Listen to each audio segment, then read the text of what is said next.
So me and John talked back and forth, batting around ideas on what to do about this guy that didn't belong. We talked to him a little bit, casually of course, around the coffee, around the sweets, in the question and answer section, seeing if we could glean something off about him, but we really couldn't. But back to how he acted and how he dressed and how he spoke, it was just different in a way that it's difficult to describe. His language was not normal. It didn't flow properly. His choice of words, his idiomatic expressions were odd. They were accurate and they were real, but they were odd. And some of his mannerisms were a little bit odd. Some of the little movements with his fingers and the way he sat or the way he dressed was unusual too. It wasn't. It's so difficult to explain how somebody who does everything right, who in a picture you couldn't tell apart, but in motion just doesn't fit with the rest of the group, that's this guy. And me and John, we talk about it. We have little theories. After the meetings are over, we tell each other little jokes about, oh, he must be a secret agent. Oh, he's actually a therapist here trying to monitor our progress. Or maybe he's a homeless person with nice clothes that really likes good coffee. We just don't understand.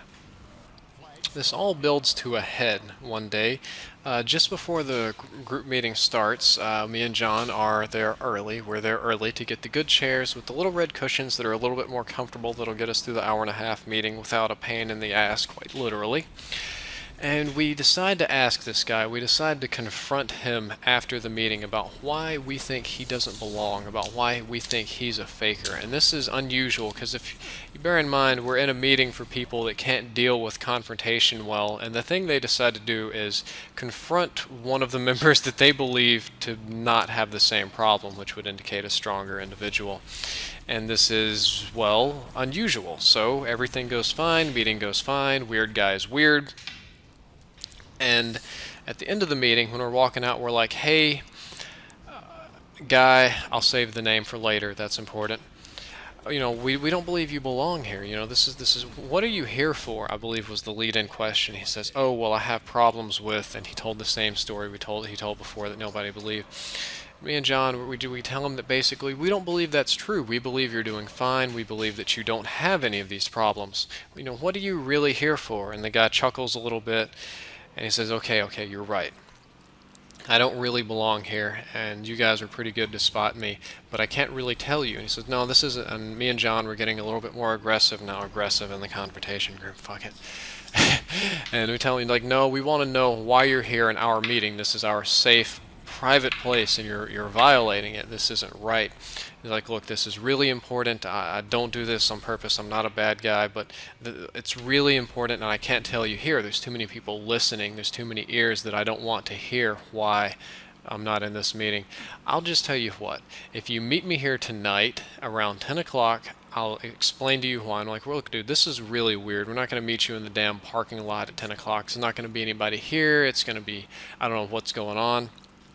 He's like, well, if you want to know why I'm really here, if you want to know what's really going on, you better be in this parking lot at 10 o'clock. That's all I can tell you. He's, it's like, I'm not going to hurt you. It's not a trap. Come on, guys, just relax. But I have a big secret, and I can't just go around telling everybody. And let's go, well, why are you telling us? And he says, it's because you noticed that I didn't belong. It's kind of a compliment in the right kind of way that stroked our egos just the right kind of way, and we agreed to meet him in the parking lot at 10 o'clock. And like curious little cats, me and John went to the parking lot at 10 o'clock to meet up with the guy that didn't belong. There we are, 9:45, 9:50, 9:55, 9:57, 9:58, 9:59, 10. No weird guy. Weird guy is late. Just sitting there, still waiting. 10:01, 10:02, 10:03, 10:04, 10:10, 10:15. Guy's obviously not showing. Something isn't right here. Maybe he was bullshitting us. Maybe he baited us. Maybe he tricked us. Maybe he's sitting in the bushes waiting to see if we look stupid sitting out there that late at night. And we laugh and we joke and we horse around till about 10:30. Still no guy. You better have your seats back, belts fashioned, and tray tables up because this dream is really about to take off in a new direction. So, the unusual man has decided not to show himself, as it wasn't that big of a surprise, but me and John decide it's a good time to leave. We turn and start walking toward our respective cars, which just happen to be parked near each other in this same case, and just happen to be at the other end of the parking lot. Why we were out walking around in the parking lot, I honestly don't know. My best guess would be that we're horsing around like guys do. Walking, and as we walk forward, the darkness slowly recedes. It's the same fundamental principle of any dark ride or fun house. The darkness kind of creates its own barriers on the area. And we walk forward, and just from the darkness, some silhouettes emerge directly in front of us. 5 individuals, 5 black, cloaked, draped individuals standing there motionless against the darkness, not moving. You look for a face, you can't see the face. The face is too dark, too obscured. You look for the hands, well, the robes drape over the hands. You look for the feet. Of course the robes drape over the feet. So we have 5 people. Maybe they're mannequins. Maybe the unusual man has decided to make fun of us tonight, play a nice little prank, but they're breathing. They're swaying just a little bit, not entirely still, very scarily still for anything that lives, but it is definitely living and not a mannequin. Me and John are not amused by this. We stare for what is probably seconds but feels like minutes or hours or days. Your brain thinks so fast when you're scared. Glance at each other and then agree silently, psychically perhaps at this point, like most humans do, and start taking very slow, cautious steps backward, indicating to the people in front of us that whatever they're doing tonight in this parking lot, we have no interest in and are getting the fuck out of here and going the other way. But it's too late for that. The trap is set, the trap is sprung. The entire meeting was a trap. We were never supposed to meet. It was just a setup, a game. We were called, we were selected. This isn't good. As we back up, 2 of the people dart into the darkness, left and right, instantly, so fast, so inhumanly, unholy, ungodly fast. It was like they were there, and then we blinked and they're gone. Me and John start to back up much, much faster. 2 more into the darkness, only the largest standing directly in front of us. Me and John, we know we're in such deep shit here. And then we turn and begin to run directly. About the time I turn my entire body to plant 1 foot on the ground to take a step forward, there's already one in front of me. Glancing slightly to my right, there's already one in front of John. But that's fucking impossible. Is there more than just 5? They were at least 30 yards away literally a second ago. How can they... That doesn't math. Maybe there's more of them. I don't understand what's going on. Maybe I'll dodge to the left, and I run to the left. I take 1, 2 steps to the left, and another one darts in front of me, moving diagonally faster than I could possibly ever hope to move forward, blocking my path. I'm now separated from John. I don't know what his experience was during this time, but I wouldn't imagine that it's terribly different from my own. Whatever it is that's blocking my path, I've built up too much momentum to move. I can't get out of the way. My mind flashes back to the time in the parking lot where 3 black guys jumped me, or more accurately, I chose to get jumped by them. And I think maybe I can use my momentum against a faster person that's immobile, and I swing forward with my right arm as hard as I possibly can to hit, and I connect with what should be the face, the jaw, the mouth, the thing that breaks the easiest, and nothing. It's like steel, like iron, crunching my hand, like punching a wall, and it hurts so incredibly bad. The pain shites through my fucking arm. It's just awful. If you ever punched a wall as hard as you can, it feels like that. It was just terrible. Person doesn't even move. I lose my balance, fall over on the ground. Bad hand first, of course. No, it would have been left. I don't really know. It begins to get more blurry again. The more scared I am, the more I have to fight, the less my memory is able to recall these times. Stumble, person still hasn't moved. I'm still running. I get up, running. An arm comes out of nowhere, moving faster than arms should move, hitting me directly in the chest and doing some really epic 300 style clotheslining. You can imagine it like speed ramping, like hitting me and the force of the hit being enough to lift my feet up in the ground, and then a slight push from the hitter slamming me back down into the ground, and I heard something in my lower back crunch that really should not have crunched. Rolling over now, hurting, knocked out of breath, coughing. Getting your breath knocked out of you is awful. It messes up everything, especially in a fight or flight situation when you need air more than you normally do. As I roll over to try and crawl away, I look at John, who's still on his feet and trying to fight and trying to punch, but two of them are toying with him, dodging the punches, pushing him around just with one arm left and right into the other like a toy. It's like a cat playing with its food. And this is just bad. This is bad. I'm trying to crawl. Something grabs my belt and lifts me up into the air, just flinging me helplessly. I don't know how far. Probably wasn't that far. It felt like it was super far. Probably only 4, 5, 6 feet off the ground, but that's still a hell of a lot further than I've ever been thrown before, and probably a lot further than most of you've been thrown before. If somebody's ever picked you up and thrown you more than 6 feet, please let me know in the comments. I'd like to hear about that story. I remember landing haphazardly against a car, some arms trying to put out and block pathetically, bad arm blocking, hitting my head against it, falling to the ground, rolling over, seeing the person that threw me still barely moving like it was all a joke to them, trying to get back up. And then another one kicks me from the side, right square in the ass, head over heels, rolling like a roly-poly, like kids used to roll head over heels like it was fun, but when you're old it hurts your head when you do it, just like that. I don't know what John is doing. I heard him scream. Tried to look over. I saw him on the ground putting his arms up, trying not to get beaten, but he was getting beaten just as bad as I was. But not unlike a bitch, I don't die easily.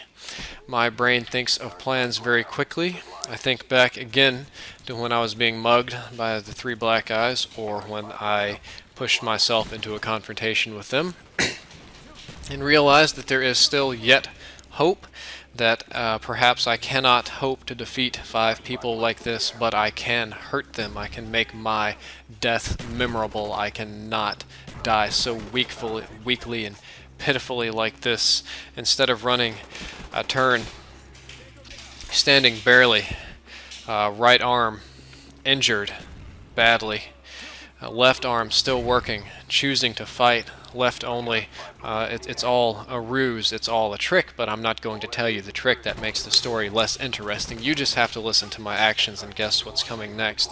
My injured right arm I drop limply to my side, letting the attacker, who can see me quite clearly, know that I don't intend on fighting with it, making a very mean and stern look in my face, clenching my left arm aggressively like I'm John fucking Rambo or Arnold Schwarzenegger or something, like I'm actually going to be able to hit a person that can toss me so easily enough to do damage. But I'm playing against them psychologically. I'm playing a different game. I know that I've already lost. Maybe it's a cat playing with its food. It doesn't even consider that I could possibly strike back, and in most instances I can't.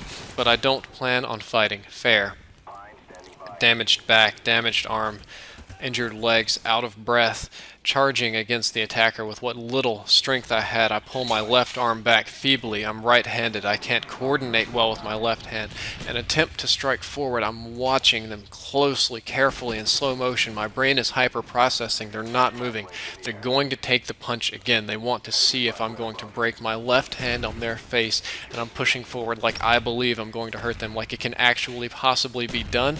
And at the last second, I undo my fist, pointing my finger straight forward, splitting between the ring and the middle finger, out and left, kind of like Spock when he does his live long and prosper finger. So now I have 2 larger super fingers, or perhaps bird dactyls, pointing straight forward like a spear, with just a little tiny split in between them, aiming directly at the eyes. And even somebody so strong, so fast as that, they did not see the trick coming. They didn't believe that it was possible that they could be hurt. And as my fingers split, I could see the arm slowly begin to move to block, but it was too late. Both fingers made perfect contact with the eyes through the darkness of the veil. I just had to guess, and damn, I guessed good.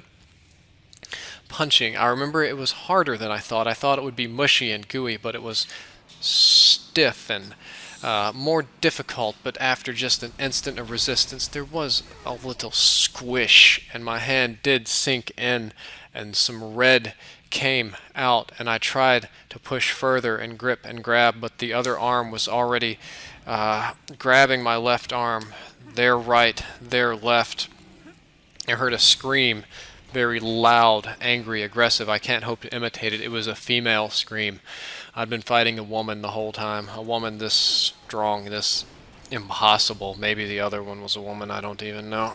Screaming so loud, both hands now on my arm, both hands pulled apart to their respective sides, and the arm broke so easily. Both of my bones in my left arm just snapped. On the left side, the bone stuck out and the skin peeled and ripped, and there was more blood than I thought the broken arms entailed, and it hurt so bad. I can hardly remember it. It was just so shocking, and it put me down instantly. I went from hurting to helpless, and the other one screamed even with a broken arm being thrown on the ground. I was kicked in the chest hard, so hard I heard something crack and something sharp pointed against something soft that probably should not have happened, and I went rolling. Where I landed was not far away from my friend John, now with a broken arm, a floppy arm with 2 extra joints and bleeding, and a right arm that was probably broken but at least still intact, ribs cracked, feet hurt, back injured. I lay on my back, only looking over to see my friend John almost as injured. He gave up a little bit easier. He didn't try and trick the impossible people, the monsters, and he received less of a beating, and there we were looking up, and just all 5 of them again standing directly above us. And I noticed that I landed not far away, and there we were laying, looking up at 4 of them. It wasn't 5. If I said 5 fighting before, I'm mistaken. Only 4 of them fought. And we were helpless, looking up into the blackness of those cloaks, the helplessness, knowing that we were definitely about to die, and it was because of curiosity, and on my part it may well have been because I chose to fight again, because I decided not to run away, and that was my flaw, my weakness, and the finality of my death was coming, the reality that this is it. There's no more after this. There's no hope. You don't get to have that dying on your bed as an old man with a full family, that it was just coming, that this thing was going to end me. But instead, I got a little reprieve, maybe. I guess I still died in a way. I was still dying. But the largest of the group stuck his hands into the darkness of the robe and pulled it back, revealing a face that was none other than the strange man, the one that didn't fit in, now there, so strong, so tall, so much bigger than he should have been, and his friends equally dangerous, looming above us, beaten, broken, crying. Maybe I was crying. I was probably crying. I was going to die. They didn't look the same. They looked a little bit different for some reason, a little bit more animal, so slightly, just 1%. It was the teeth. I think it was definitely the teeth. If I looked closely, I could notice that the canines were just a little bit longer than normal canines. They weren't freakish, but they were long, and it was starting to settle in on exactly what happened, and the strange man decided to smile very wide and show off his big, sharp teeth. And then he chuckled a little bit. And he asked me and John, he said, "Do you want to die?" And we were so hurt. We said, "No, we don't want to die. Please, I'm not ready to die." And he said, "Do you want to be as strong as I am now?" Crying, hoping we're not. At the time, I didn't want to be as strong as he was now. I just wanted to live and little more. I don't think John had a different thought process, but beaten, broken, attempting to sit up and look him in the face like I wasn't a fucking worm about to be squashed under his heel, weakly, feebly managed to say, "Yes, please. No, I want to be strong," and coughed up a little blood. John had a similar answer. I don't remember what it was. And the others pulled back their robes, revealing different faces, ages, sexes, genders.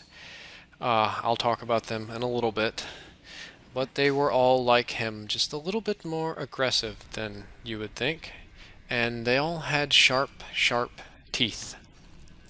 And so the strange man looked at me, and he said, what did he say? God, I gotta get this right. He said, join us. Or was it join us? Was it become us, become one of us? I don't remember. He extended an invitation, extended his hand downward, and said, join us, and all of this power will be yours, this freedom. But to us you owe your loyalty, your undying service, and your life, if we so choose to spare it. And me and John both agreed, and we said yes. And I, with my right hand, and John, with his left, reached up at the hand he extended down, and he lowered his hand away from his body, indicating that there was no joining him, no acceptance, no forgiveness. And at this point I realized that I was really about to die, and that his last joke was a cruelty, the last bit of a cat playing with its food. And he dove on me first, sharp fangs forward, biting my neck, tearing into the flesh, and crunching my arm, the right one this time with his hand, and my chest with the other, not crushing the bone, but just squeezing tightly like a predator squeezing his prey, chewing. And it pushed my head to the right, where I could see John being attacked from the left by a woman of some, and that I couldn't tell, just the hair, I knew it was a woman, and her chewing on his neck, ripping, tearing, in the same fashion. And all the blood started to drain from my head, I guess, or out of my body. My arms became limp and numb, nervous system failing. I could no longer feel the ground that I was laying on. That sense was lost to me, and I began to feel as if I was falling away from the bright stars in the night sky, dark against the dark black concrete, with the robes around me falling farther and farther into darkness. There was no white light, no bright tunnel for me, just a brain shutting down, panicking, realizing that this is it, that every compartment is failing, and that my entire consciousness is being stretched apart and rendered useless, and that the last use of my consciousness is to realize its own utter destruction as I fall into complete blackness. And it is at this time the dream is not done. It is only beginning, and I will play a short musical break for you guys. Sudden death. Revenge. Killjoy.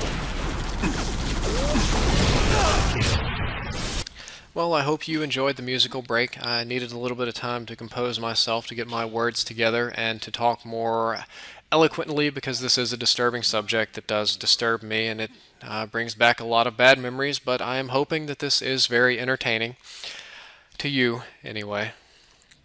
And I do like to tell stories, but I, for some reason, did not die, or maybe I died. I would like to say that I died. It felt like dying. I thought I died. I don't know. But the sea of blackness didn't last forever.